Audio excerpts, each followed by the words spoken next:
Good morning, Dawn Walkers. How you doing? We are back on Wednesday morning on the 24th of September in the year 2025 on the Buddhist calendar, 2568, and we're a little bit later. I've been scheduling these walks a little bit later because I kind of like it with the sun up more, I guess. But I also have projects that I'm working on inside the house, which, you know, sometimes you get projects and you just like kind of like muddle through them. But now I have projects that I actually like, I want to do, you know? So it's like anything that I do outside of my projects is sort of like a distraction. And, but I don't want to lose my routine because if you lose your routine, you can lose your way.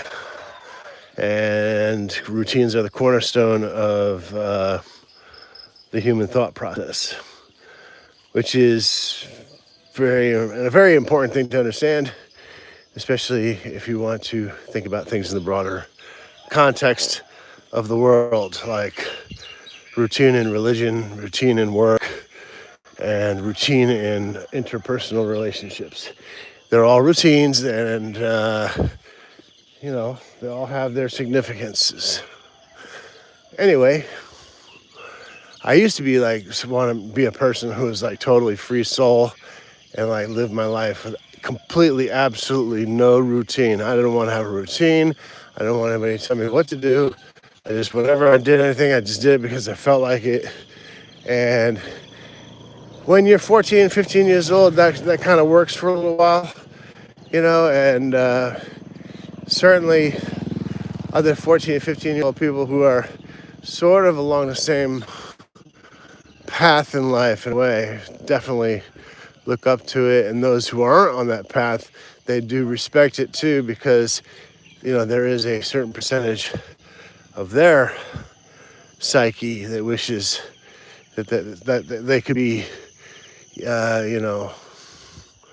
sort of free in that manner. But I do not suggest it for anybody, because anybody who is 14 15 years old does not have a brain that is fully developed and able to understand the world. Now, unfortunately, a very large percentage of people growing up don't ever have a mentor or don't have a good mentor or something like that. So that's a whole nother issue, and it's something that society doesn't seem to be all that interested in as a whole to fix.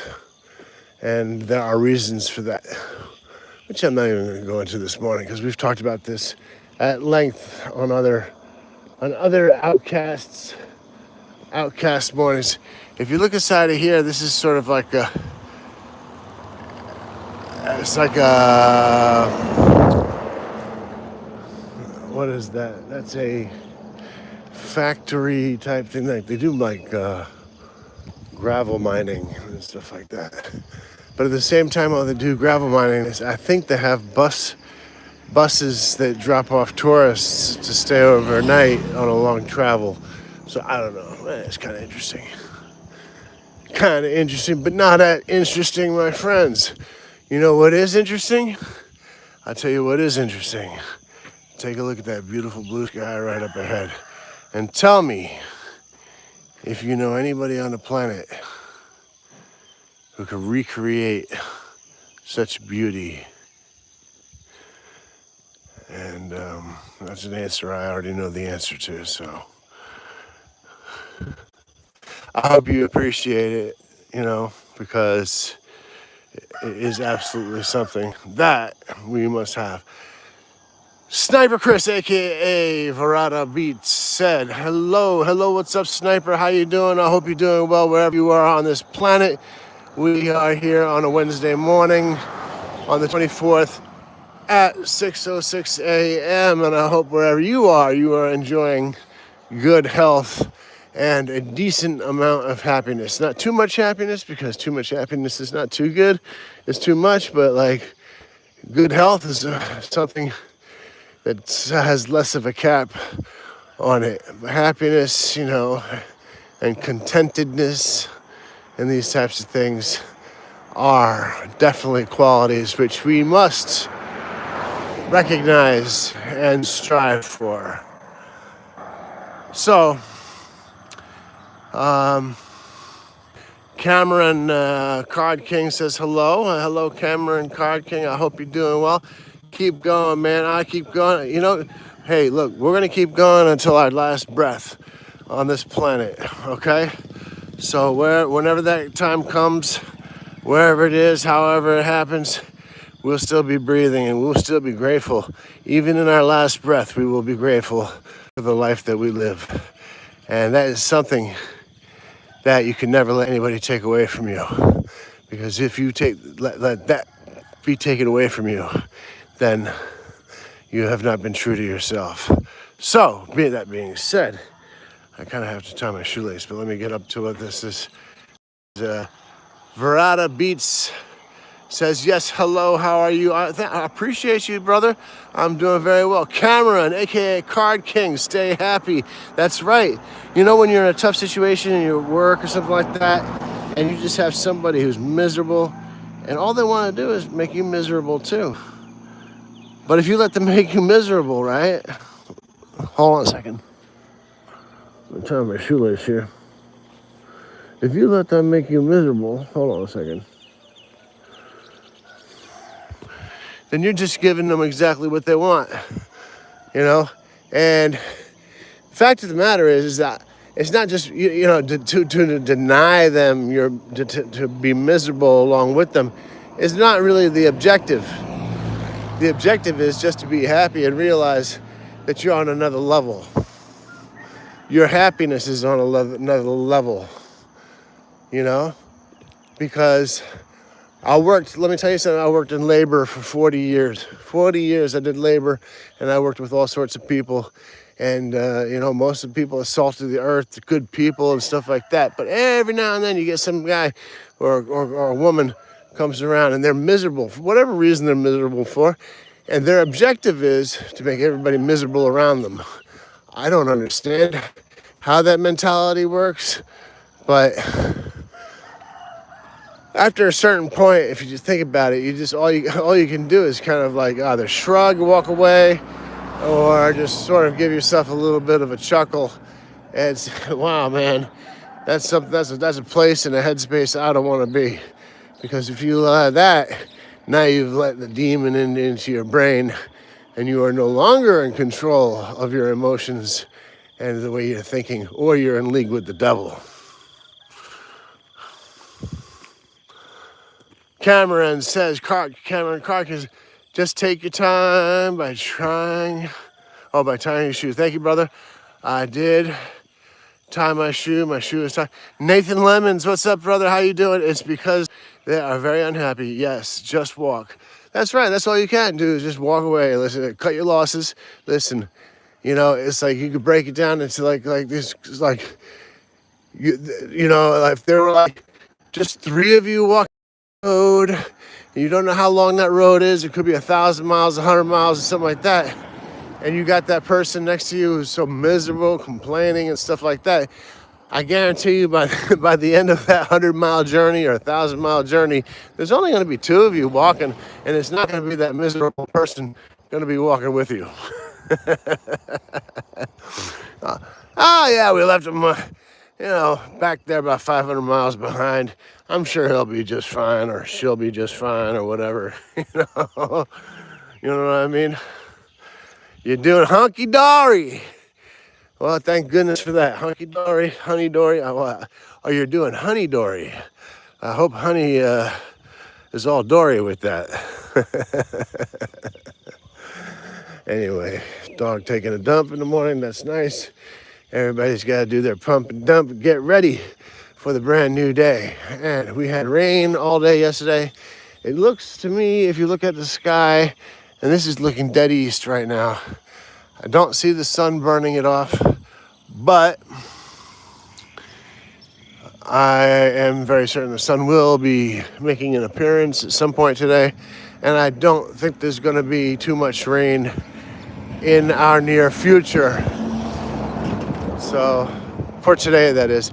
Personally, I like it when it rains. It just gives me a reason to stay inside in front of the computer and do things. But at the same time, we all need to get out of our houses, man. Get up out of your chair, out in front of your computer, put your phone down for at least an hour a day, and just fucking do something, man. Do something.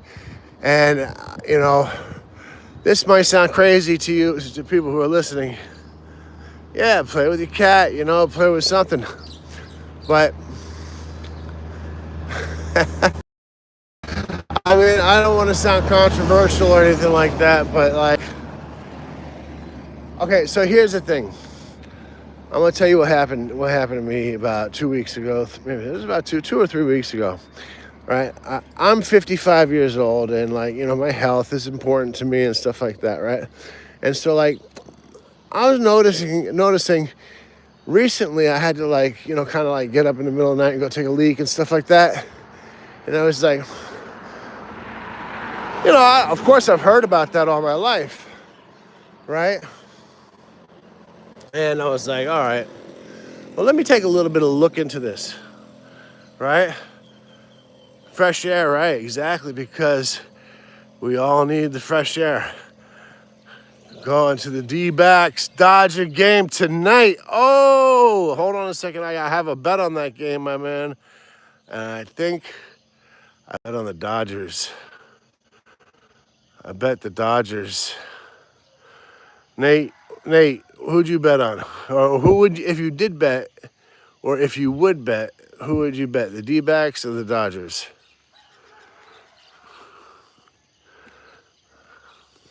I'm looking forward to that. I have my bet in already. I bet a very small amount of money just for rooting interest.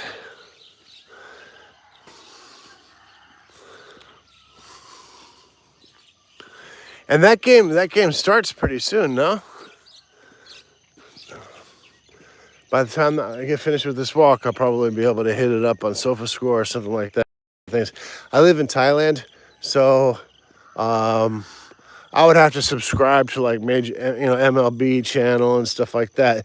But the thing is, I don't do it because there are like so many things that you could subscribe to if you wanted to watch football or basketball, if you wanted to watch baseball or something. I'm not going to do it. I'm not going to subscribe to all these things. At the end of the month, you know, see them auto bill me for like $500. I'm just not having it. So I'm perfectly content with looking at score updates. Okay, so Nate says, you don't mind me if I call you Nate, do you? I think this, do the Dodgers want to allow the D-backs into the playoffs or not? Where in Thailand are you? I am in the province of Paeao, which is the northeast part of Thailand.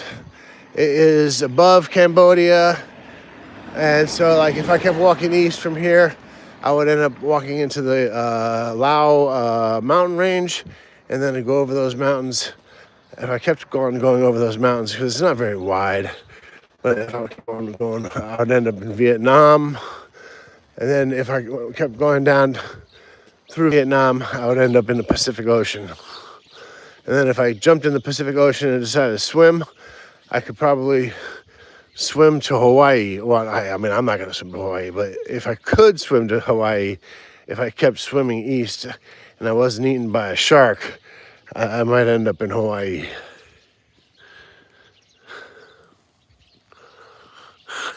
What's going on? 这是我们，你好。I am in Paeao, northern Thailand. I am near the Lao border. I am probably about 500 miles from the Guangzhou province in China. So that's a very kind of like that's a pretty wide geography area. I've always wanted to go to China and check it out and stuff like that. I love Chinese people and I love Chinese food. So, and I like their culture too. like the architecture and everything like that. And like if you're somebody who's like acutely if you notice things and stuff like that, you can see like technological differences. And I go from cutlery on the table while you eat food to all the smallest things. So you can learn a lot, but you got to keep your eyes open and have the willingness to learn. You have to have the willingness to want to learn. I mean, some people go their whole lives, they don't want to learn shit. And I'm not saying that's just not my road, that's all I'm saying. I don't want to go through my life without learning, because learning gives me meaning in my life. And like when I'm alone and I don't have friends around me, people that I know, learning is my friend. Learning will always be an opportunity for me to keep my mind active, because even though learning may seem like an inanimate object, it is not. It is interacting with my brain. And so learning is my best friend. It is 6:18 actually. 6:18 in the morning. Yesterday there was a huge party. Man, there was rocking the party over here yesterday. Everybody was out having a few, selling some merchandise and stuff like that, things that they had made, and everybody was having a great time. And it was a local holiday. I don't know exactly what local holiday it was because I'm not sure, but I know that happens once a year. I did not go to it yesterday because I was working on some other things, because I wanted to work some stuff on my computer and get that done. But also another thing is that I don't really like to film people like randomly.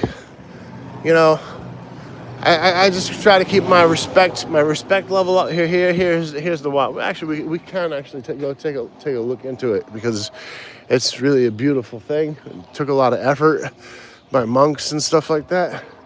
We can look at this.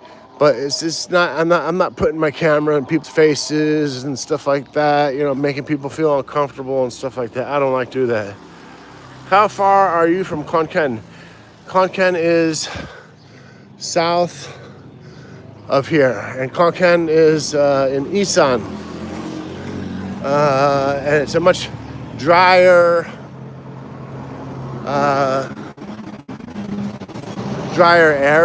area. Khon Kaen. Khon Kaen, I think, also is, because of the aridness, it's difficult to grow rice. So I don't know exactly what's happening in Khon Kaen these days. I'm going to guess that that's where they put a lot of factories. So there might be a lot of factory work, because in the recent years, a lot of companies have been coming to Thailand to open up factories, like Apple and other companies, So that's really fantastic for the Thai people, in a way, because it does provide a higher income for their work. But then again, we can get into a whole debate about what fair pay is and stuff like that. But I'm not going to do that right now, because I'm just not going to get into that. I'm just going to say that I don't know what's happening in Khon Kaen. I know they have a lot of beautiful women in Khon Kaen. That's for sure. Isan women, oh my God, they're so beautiful. But then again, all women are so beautiful. I mean, just crazy. I like women.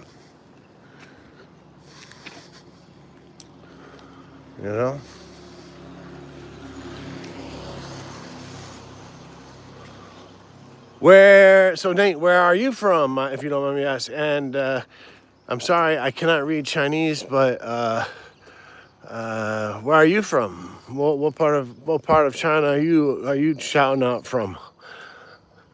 If you guys feel like talking, if you guys feel like letting it out, let's hear it, man. We're all around the world, right?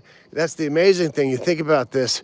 We're on this tiny rock, right? And when I say tiny rock, this is a tiny rock, and I can prove it to you. You know how small the earth is? I was a delivery driver. You live in Hawaii. Hawaii. Wow. You know, I almost went to Hawaii when my mother was still alive. And I'm kind of glad I didn't, actually, now that I think about it. Now I get back to it, because Hawaii has a whole set of, from what I gather, it has a whole set of its own problems. And it's, in my opinion, from just from what I've seen, it's not like that, like 1950s idyllic place to go where they are, where you're met, by straw-skirted, beautiful women putting orchids in your ear or anything like that. So, Brisbane, Australia. Now, all right, Brisbane. I've never been to Brisbane. I've never been to Australia, although I had made plans. I actually happen to be of Irish descent, but that's from the New York way. And actually, I'm actually descended from the McDonald's. I don't know if you ever heard of like the McDonald's and the Campbells and the Glencoe massacre and stuff like that. But anyway, I'm a direct descendant from the McDonald's who got their asses slaughtered by the Campbells and had to actually leave. And one of the places they left for was America. Anyway, but that was a long time ago. But we still haven't forgiven the Campbells.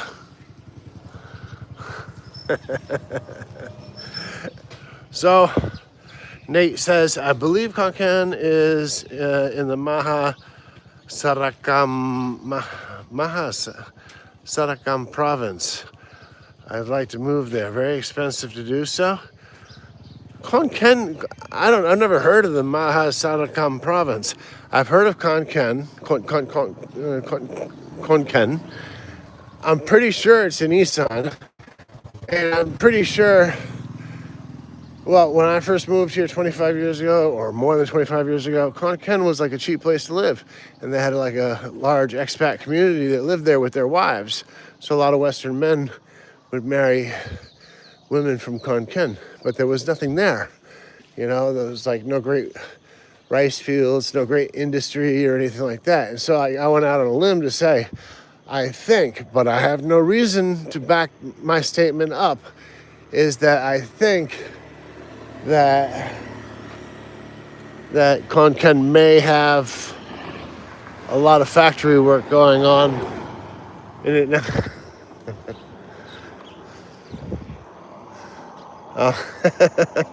Arun Suwa Sabari Lava.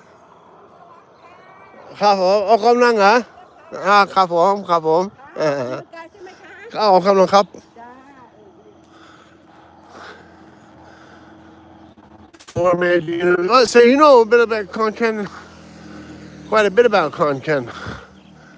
And I could be totally wrong about Konkan. Maybe Konkan isn't even in Isan. Ratasima, something like that is in Isan, I think.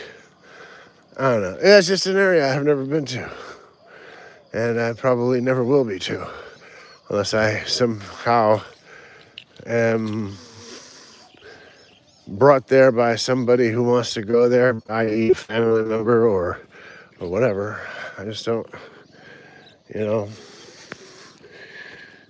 My traveling days are over. Look, I'm 55 years old. Let me tell you something. I traveled across the United States 5 times by the time I was 22 years old. I had taken Greyhound bus.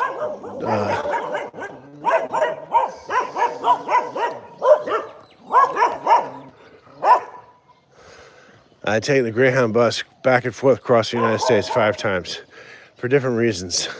I took the northern route, I took the southern route, I took the mid route, stopped off in some different places, met some totally nutty people and stuff like that. Had wonderful, great adventures, one of which was when I went to, when I crossed from New York to Washington State, and I made a beeline to the Fisherman's Wharf, and I ended up getting a job as a deckhand on a boat.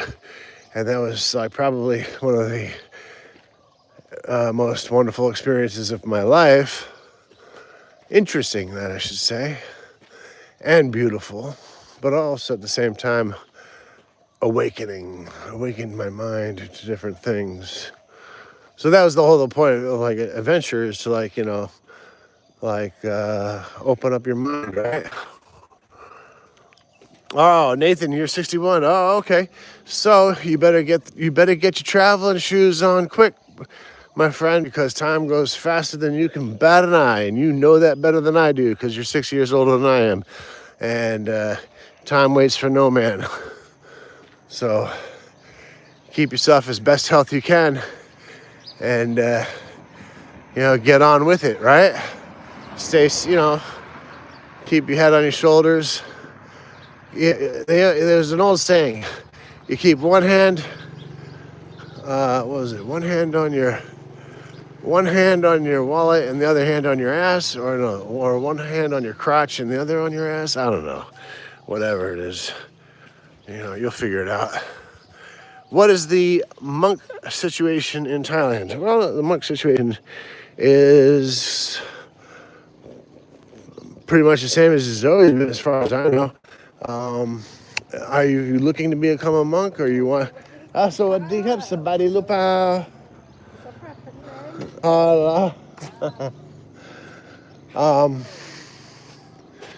If you're looking to become a monk or come here for religious reasons, you can definitely do that. It's actually you can sort of get a fast track visa to do something like that, which is not really like the same as a retirement visa or a marriage visa. So if you want to come here for religious studies, the only advice I could give you would be to, go to the Thai consulate online and, be prepared to sit down and read for a couple hours and see what it's all about. But basically, my thoughts about, you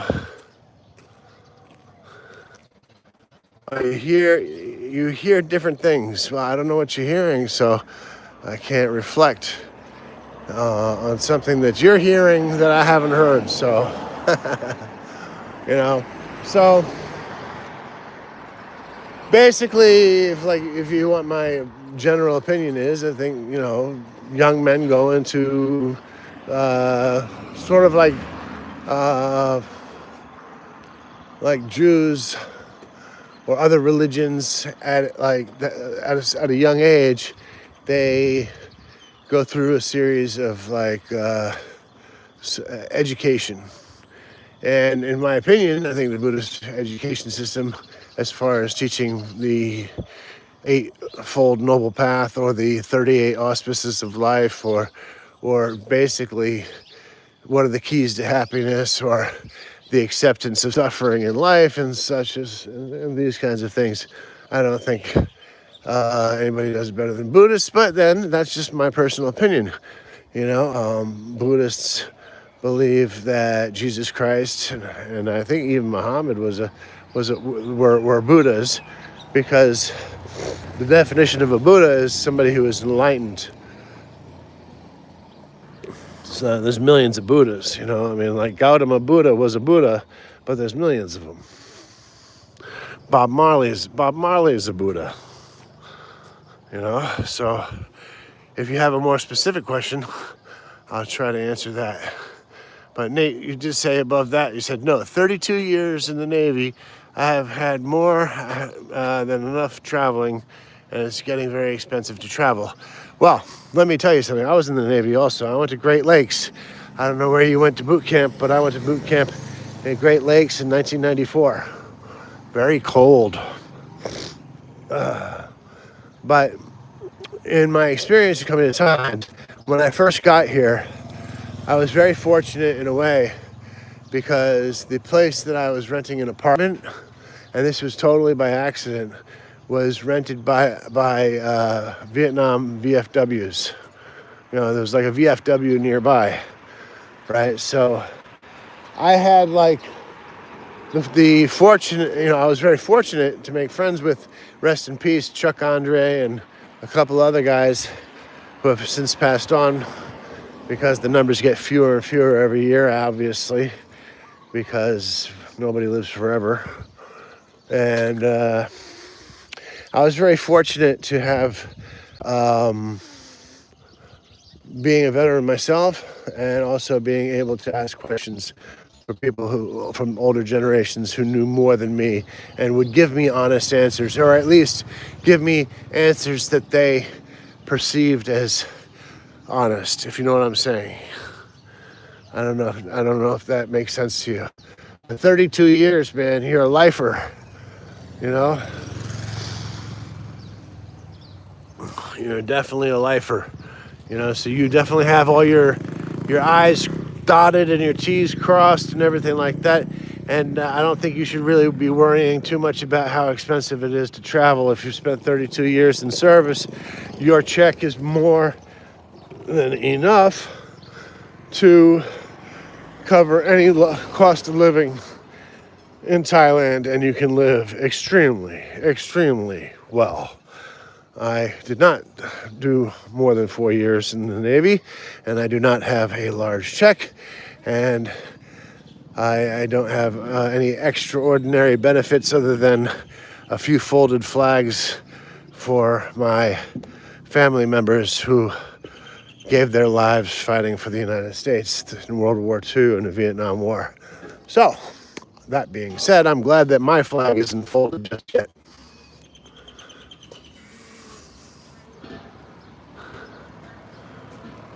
Oh, yeah, okay, well, that's good. You're in San Diego, and officers at USS Nimitz all over the world, high-ranking officer. So, yeah, see, you have access to information and stuff like that and whatever.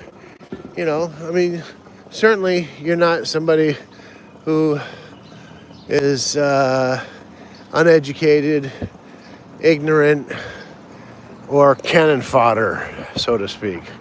So I'm sure you're going to be able to make decisions based upon the information you have at hand. And I was on the Roosevelt for a little while. So anyway, it doesn't interest me all that much, to be honest with you. I wish, I will tell you though, in retrospect, I wish that I had made a career out of it and stayed in it. A lot of people like to. I get a little bit turned off in a way sometimes when people start trying to pull rank and this whole serving pride and stuff like that. Just because it's sort of like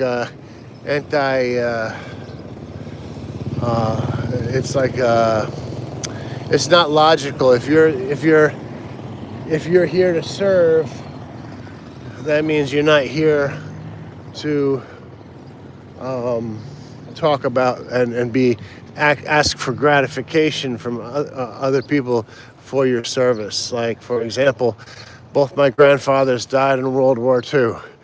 One died in London in the bombings in London. And we got back, my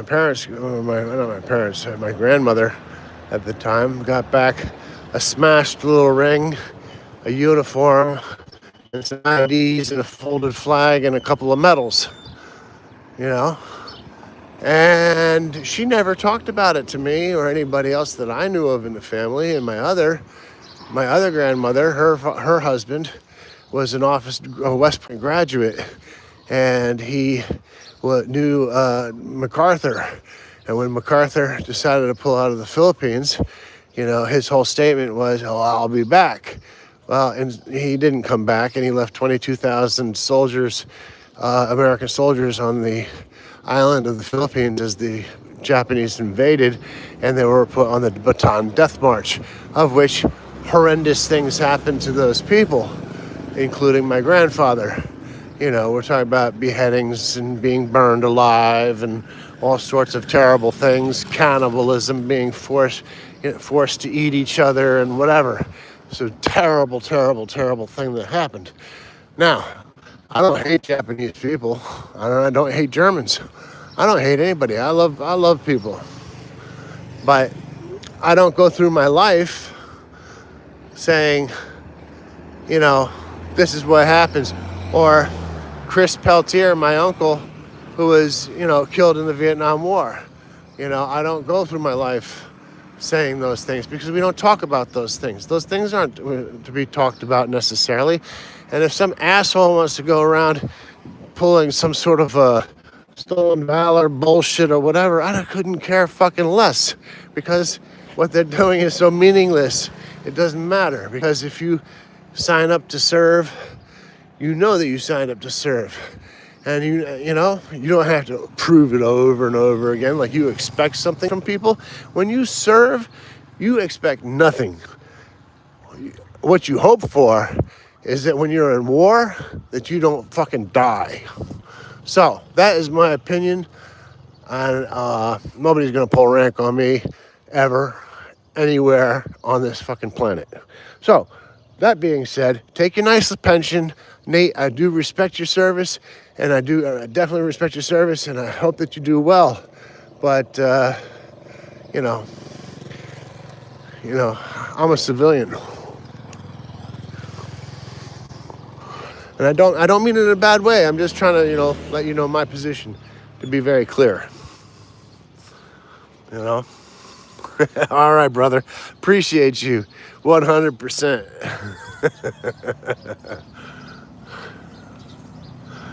My cat, what a trip. Your cat will be just fine.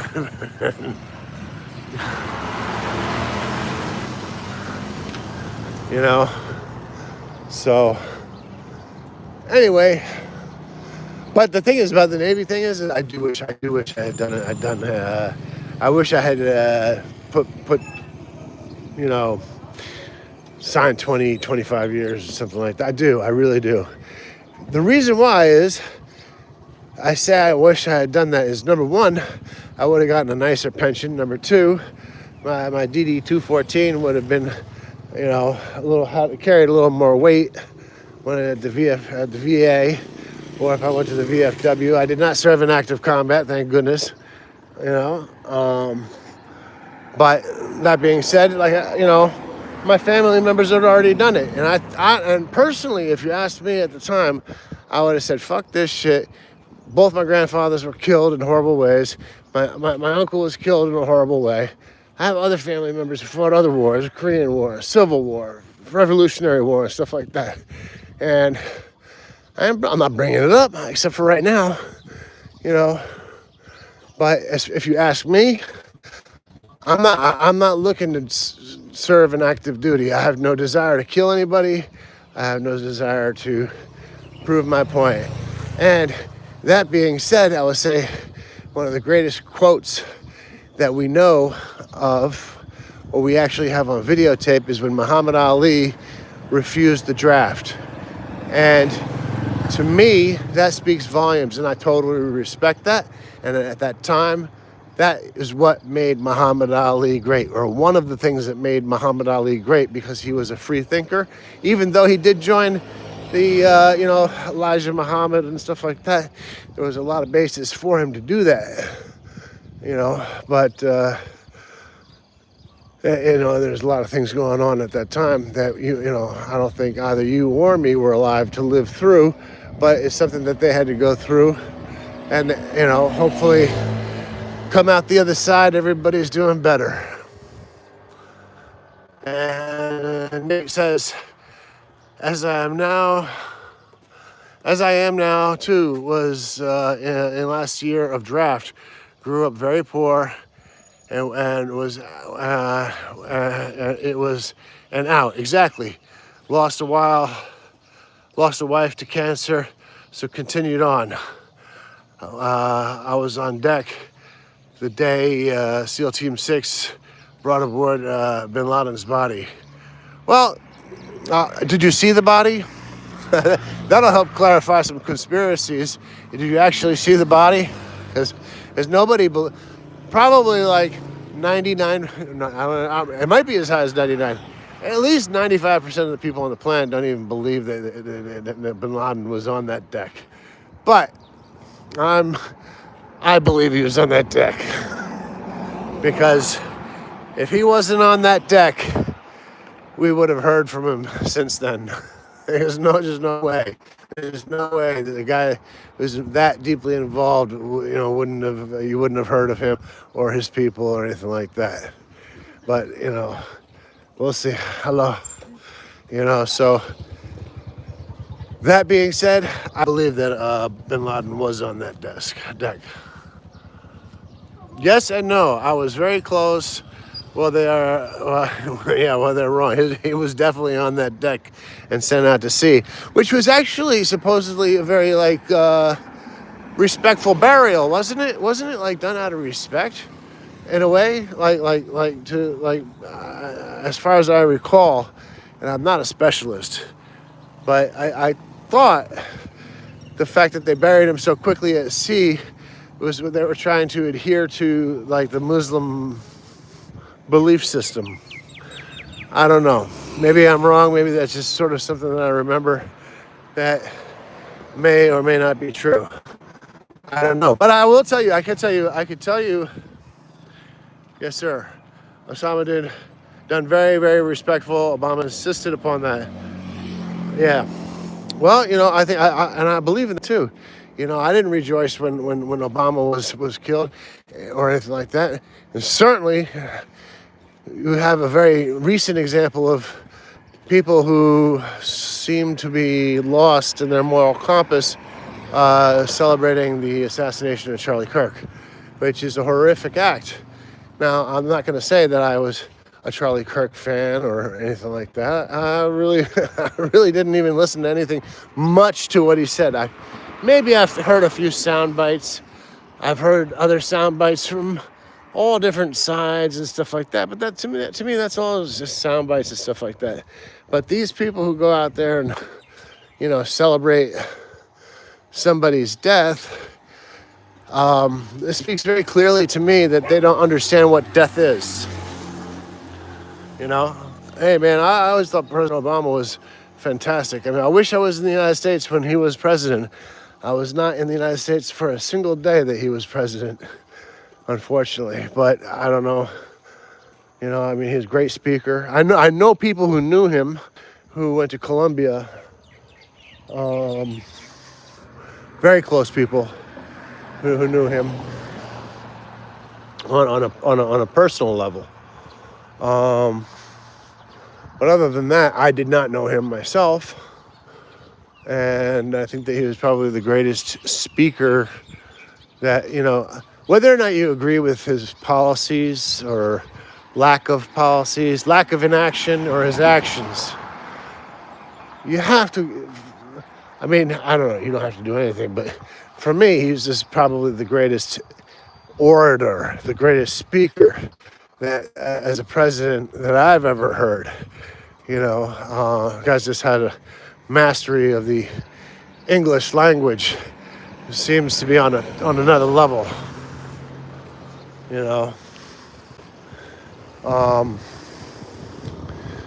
But I guess I will throw a little bit of a wrench in there, just to be a little controversial. If you look at what Morgan Freeman says about Obama, I don't know if you've ever seen it. And I don't think there's much dispute about that either. When Morgan Freeman was asked by somebody, well, how do you feel about Obama being the first black president? And if you've seen it, you know what Morgan Freeman said, right? Have you seen it?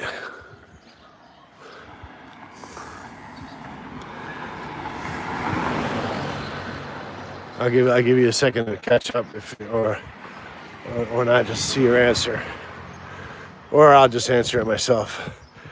So anyway, what Morgan Freeman said was that President Obama was not the first black president. He was the first mixed race president, which is totally true. It's not fun, something even I'm not laughing like a gotcha or anything like that. It's true, all my life, I grew up in a mixed family. Good morning, Gumaru. How are you today? I hope you're doing well, and I hope you are in good health and in happiness wherever you are on this planet. And no that you, Gumaru, are loved in this world. So, um, that being said, about the thing is that I've always grown up around mixed people. My family is a mixed family, so like I never felt like I felt into some sort of a category because you're going to get it on both sides. Oh, you're not black enough. Oh, you're not white enough.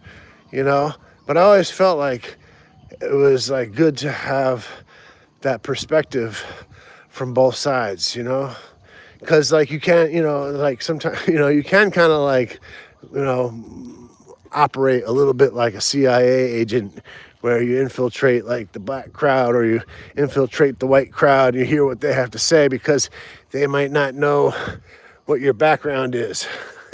You know what I'm saying? Nate Lemon says, there was the Nimitz there and Carl Vinson, where I was temporarily transferred to. Both aircraft carriers were there. No screwing around. May 2nd, 2011. And as, this is honor and decorum.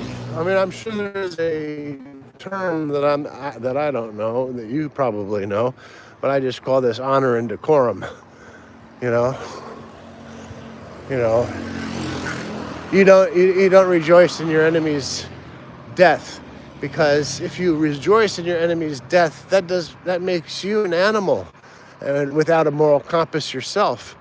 And if you want to see people who don't particularly care about life and death and the honoring of their enemies, one place you could go is Mexico.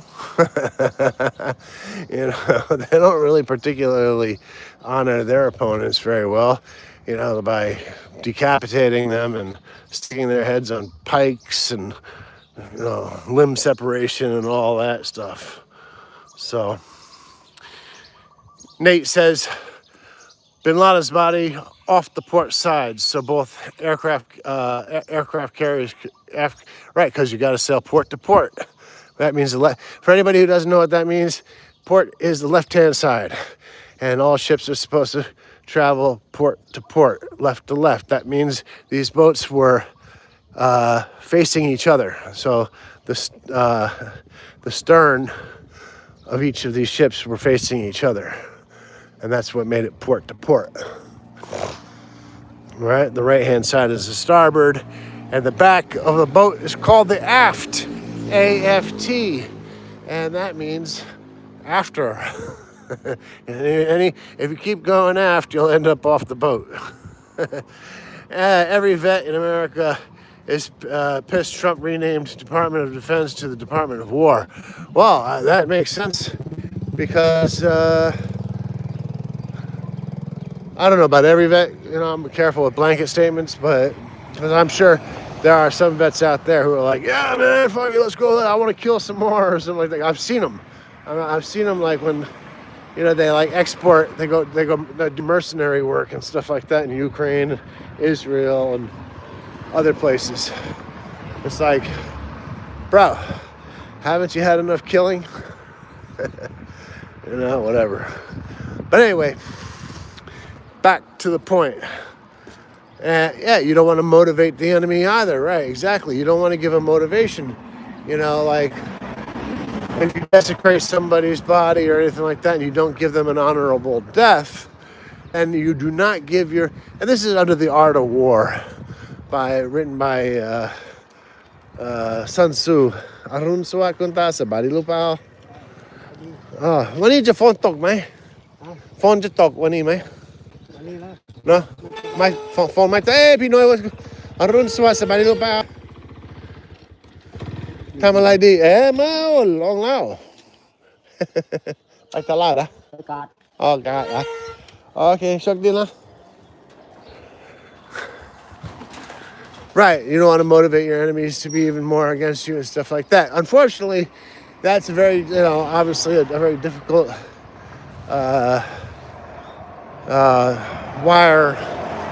high wire act, Um, so like I was actually in New York City. I'm from New York City, from Brooklyn originally, and I was back visiting my father on September 9th, and I had gone out on the evening of September 10th to the local pub. Got totally shit-faced with my friend Patrick, and we went back to my father's house and went to sleep. And that morning, I was still asleep. Patrick's like shaking me, hitting me, like, get up, get up, get up. A plane just crashed into the World Trade Center. Now, just to give you a little context, I worked underneath the World Trade Center for 20 years. I know a lot of people who worked in the World Trade Center. A lot of people I know or knew died in the World Trade Center. It was a very tragic event and very stuff like that. However, from the point of view, my vantage point that I was on, there were different factions of different kinds of groups of people, like Orthodox Jews and stuff like that, who had like satellite phones, satellite radios with them. And they were like, Osama bin Laden did this. And this shit had just happened. I was like, how the fuck could they possibly know? Right? But I didn't, if you have hate in your heart, then,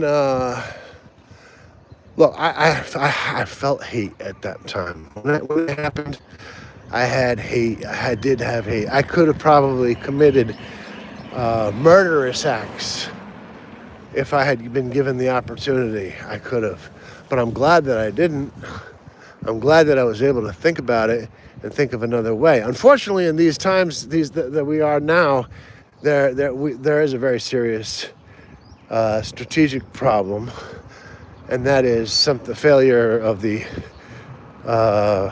European and United States to. I really have no idea how this even happened, but like I don't know what leaders made these decisions to let all these Muslims in the country, because I'm not against Muslims. I'm really not against them, but I'm against them being in my country or the country of a Christian country or something like that, because they don't make any secret about what their MO is, and their MO is to conquer that country. It is what they do. They will tell you straight up to your face if you ask them. That's what they want to do. And, that's why they're there, because they believe that the whole world should be Muslim. Just ask them yourself. You don't even have to ask me. You don't have to ask anybody. You just go to a mosque, go to an imam, and ask them the question. I mean, they'll tell you, most likely, and they're very honest about it.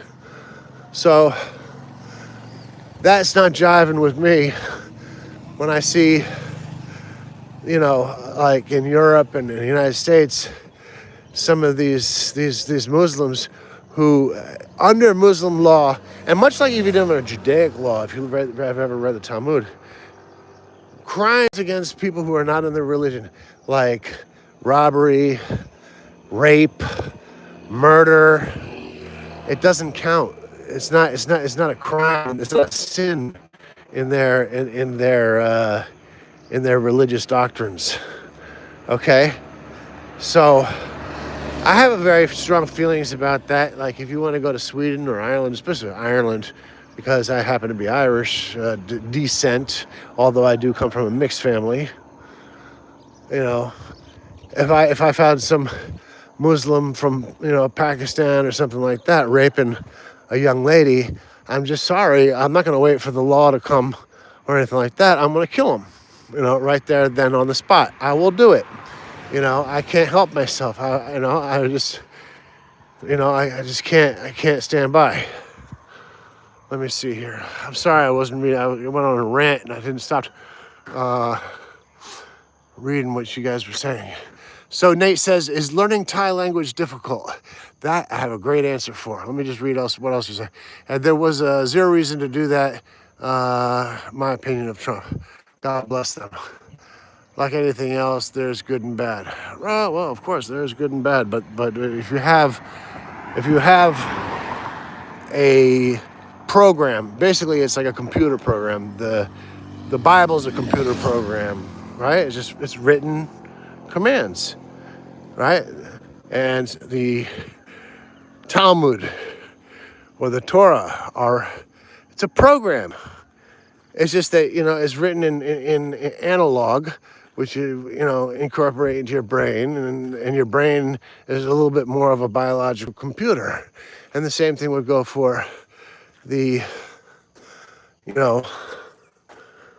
Muslim teachings in the Quran and their other things. They teach these things. So it is programming. So is there good? Is there bad? Yeah, I could say for the Muslims, I'll say one thing. Yeah, it's good that they don't believe in drinking alcohol or smoking cigarettes. That's a good thing. But I don't need somebody to tell me that it's okay to kill somebody because they don't believe in their religion. Or I'm not gay, but I've seen the videos of where they put people in bags and they just suspect them of being gay. They put them in bags, bury them up into their knees, put them in the ground, and then the village comes around and stones them to death. I've seen this. I've fucking seen this shit. And to me, this is not humanity. This is barbarism. And the only solution to barbarism is civilization. So these people are not civilized, in my opinion. Maybe I'm wrong. Maybe this is what civilization is supposed to be like. But from my belief system, from my standpoint, no thank you. It's wrong. And I can't support it in any shape or form. But you had a question there. You said something that I wanted to answer. Oh, is learning Thai a difficult language? Well, my answer to that is this. And I'll give you the little bit extended version. And the extended version is this. When I was a kid, my father was a sergeant at arms, right? My father was a real asshole. He was an alcoholic. He was abusive. His father had been killed in action in London, in the London bombings. And he was sergeant at arms. And he took that home with him. And he would call me stupid and tell me that I was only cannon fodder and stuff like that. And pretty abusive shit. And he would physically abuse me. Smack me around in public in front of my friends and stuff like that. That all ended when I was 14, and I'll tell you how that ended. But to answer the question that you had is it difficult to learn a Thai language, or any language for that matter? And my answer is this. And if you think about it, it'll make a lot of sense. There are 8 billion people on this planet, of which you have had the benefit and resources of education systems available to you. If 8 billion people on this planet who are not even 3 to 5 years old can learn a language, I am absolutely 100% certain that you, at any age, can learn a language. You just have to want to learn. So if you want to learn, and it's your desire, and you go through the methods of learning, because there are a few methods of learning, you'll learn. And within even just a couple of months. Arun Swat Pi Sabadi Lupa Tamalai ni เอาแป้งไม้สอยอันทำไม Oh, so มันกับผลไม้อะ ครับ ลินฟ้าผลไม้อะไรผลไม้ลินฟ้า แป้ง อ๋อแต้งโอเคพี่ขอบคุณหลาย ครับ So you just have to want to have the desire. You have to have the desire to learn. If you tell yourself you can't learn something, then you've already set up the preconditions for not learning. But of course you can learn. And that's one of the tricks that the United States government and other governments have played on populations. They do it on whole populations with poor education systems, you know, and with fake IQ tests and stuff like that. And they just tell, and there's reasons for it. The reasons why they do these things is they need a working population. So if you look at the American education system, as far as the public school goes, the whole purpose of it was to make people smart enough, to educated enough, so that they could work in a factory. They weren't trying to educate people on philosophy and game theory and all sorts of things that are help them through life. What they wanted people was to be educated just enough to work in a factory, because we need people to work in a factory. That's the way the system worked. You know, now whether that's fair or not, I'm not going to. I mean, I could come up with my own judgments and stuff like that, but there's certainly, you know, there is certainly the idea of rank and file, and you can't have an organized society if everybody's at the top. If everybody's at the top, nothing's going to get done. So you might as well just all get drunk and have a good time and watch the end of times. Except, you know, that's just my read on it. Hold on a second. We got more incoming here. So, God bless them. Nate says, like anything else, there's good and bad. And, well, you know, and you have to have the ability to differentiate between what is good and bad, right? And Nate says, I did not really think all Muslims were like that. Never really thought about it being so hardcore, but you're very green there. What he means by that is he just didn't know. No, is another term for that is called being wet behind the ears. Well, I did know from a very early age, because I grew up in New York and there were plenty of Muslims around, and I heard what they were saying, and you know, and whatnot, and so for me, I know what the Muslim objective is. The Muslim objective is to conquer the world. They want to conquer the world. You know, they did it in the Iberian coast, the peninsula, for 800 years when they controlled Spain and parts of Portugal and stuff like that, until the caliphate was finally overthrown in the year like 1289 or something like that. Or no, 1492, when Isabel and Ferdinand, the same year they sent Columbus on his trip. It was called the Reconquista. But the Muslims make it very clear, you know, they give you choices. Muslims give you a choice. You can convert. And that is the ultimate choice. If you're ever stuck in a land filled with Muslims and they tell you, we're going to give you three choices. One is to convert.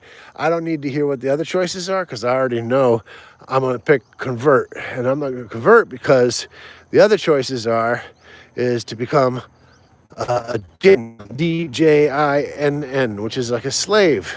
So you can peacefully coexist, except you don't peacefully coexist. What you have to do is you have to pay extortion for protection against the enemies of Islam and your religion. But the only enemies there are in that situation to your religion are the Muslims. And if they do wake up one day and decide, fuck it, let's kill a few Christians or something like that, there's not going to be a judge in the land that's going to, you got no protection, okay? There's no protection there. Then they have another one is you could become a slave. And that's part of their D-J-I-N-N. You could become a slave, right? You can become a slave to whatever Muslim person it is. And maybe you have a good life as a slave. I don't know. I choose not to be. You got to kill me first. So I'm not doing that. And then there's the fourth choice. And given the opportunity, if I had the opportunity, I would exercise the fourth choice. And that is run like a motherfucker. Get the fuck out of there and hope you don't get caught, because I can't live with these people. I can't live with their rules, their laws, with the Sharia law and stuff like that. I just can't. I mean, maybe I could, you know, I just wasn't born that way. I'm sorry, I was born under Christian. Ooh, there goes that dog. Oh, God, did you see that? Oh boy. Didn't need to see that this morning. Okay, let's see if we can. Let's see if we can help. Let's see if we can. He might not be totally dead. Maybe we can. Maybe we can help. Help. I don't think that he got hit that bad. I think that he. Oh boy.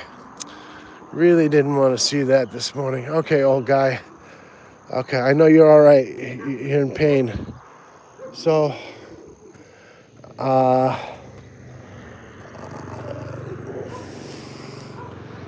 the best thing that I can do is try to pull him to the side.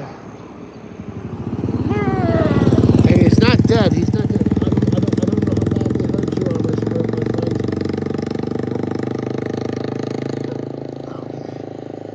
All right, boy. Come on, boy. You might. You do have a little bit of bleeding going on.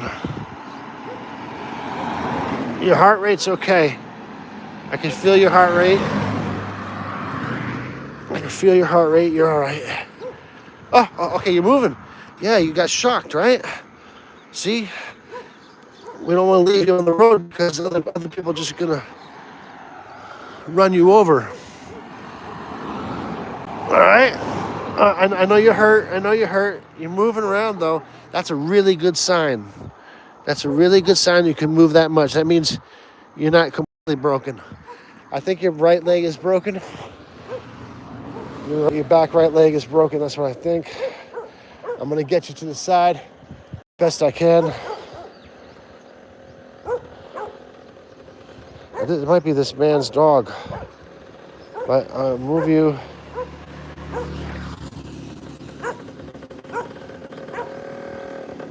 Ani maตาหรือเปล่าอันนี้เป็นหมาคุณตาหรือเปล่าไม่ใช่ขาหัก He has a broken leg.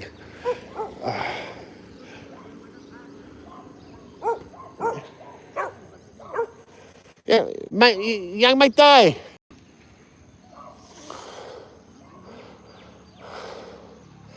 I just want to get him to the side a little bit.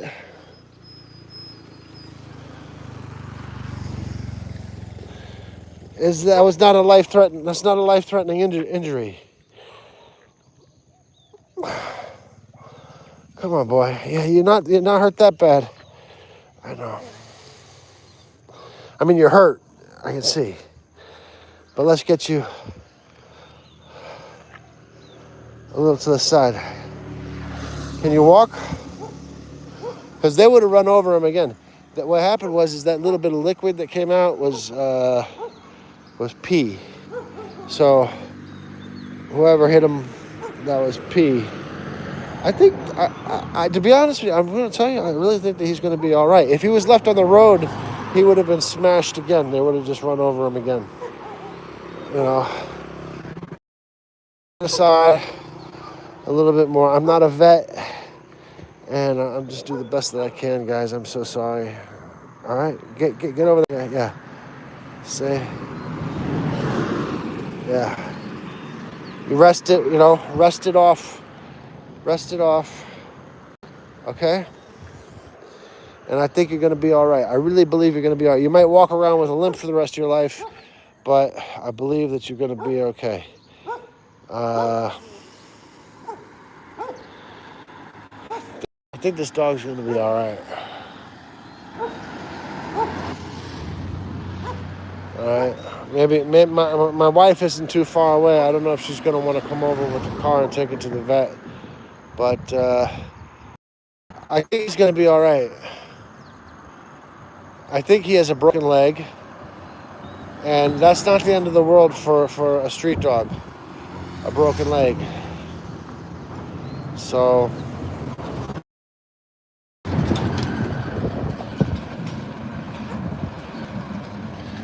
okay, you can grasp the language. Listen, guy, I'm sorry. I gotta leave you now, man. You know, I mean, I did the best that I could. I haven't done the best that I could. If I did the best that I could, could, I'd call an ambulance for you and everything like that. But you want to stay. You don't want to stay in the middle of the road. You gotta stay on this side, away from it. You gotta stay on this side, away from more dogs. I'm sorry, buddy. More cars, I mean. Because if you don't, they will hit you, and you can't move very fast right now. So please, please, please, please, please, please stay on this side of the road. And oh man.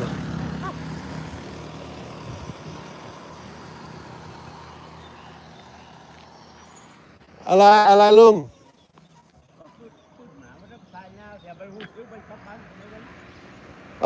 เขากลับบ้านบ่ได้มันขาหัก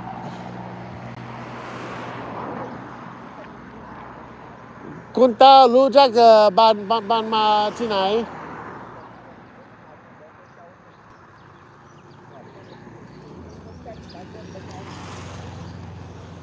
ผมรอไม่ไหวนี่นะใส่อีกอะ So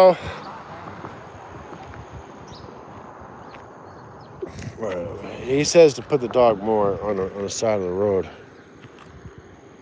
I think you're gonna be all right. I really do. No.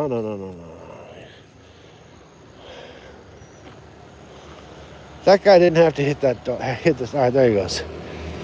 All right, Benji. I did the best that I could. I'm sorry. I did the best that I said that I did the best that I could. I did the best that I'm going to do. I will tell my wife, and my wife will make the decision what to do from here. I'm very certain that this dog will not be moving from here anytime soon. So we're gonna have to leave it at that for right now. I'm sorry. Anyway, okay. So you said, Nate, you said that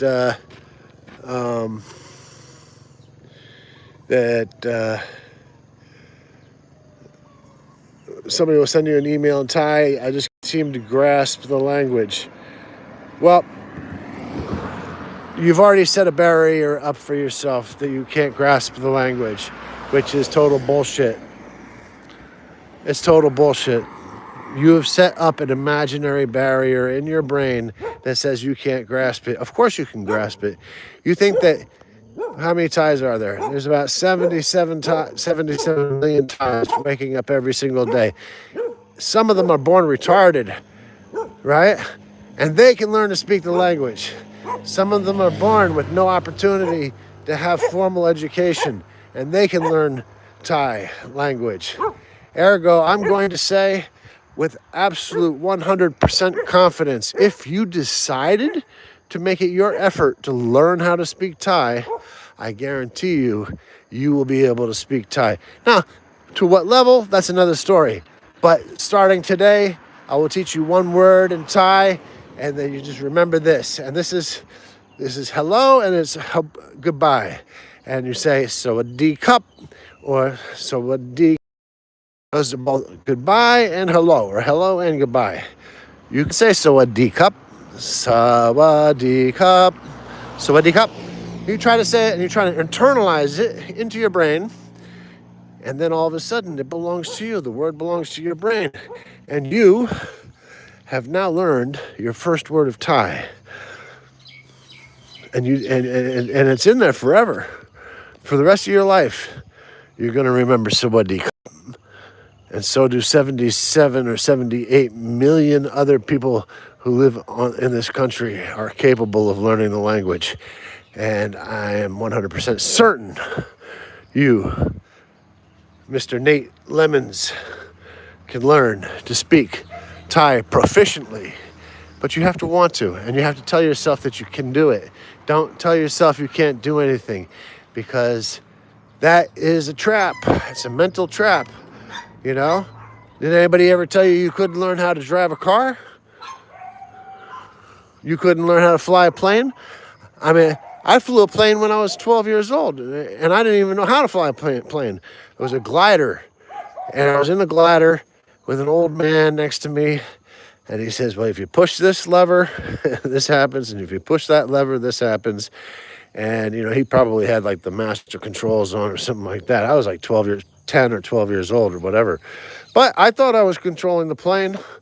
And I did get to get a basic understanding about aerodynamics and how gliders work and stuff like that. So the only one stopping you from learning is you. There is no on this planet that you can't learn it. And the only one who can stop you, the only one who can stop you from learning is going to be yourself. So free your mind and you'll free yourself.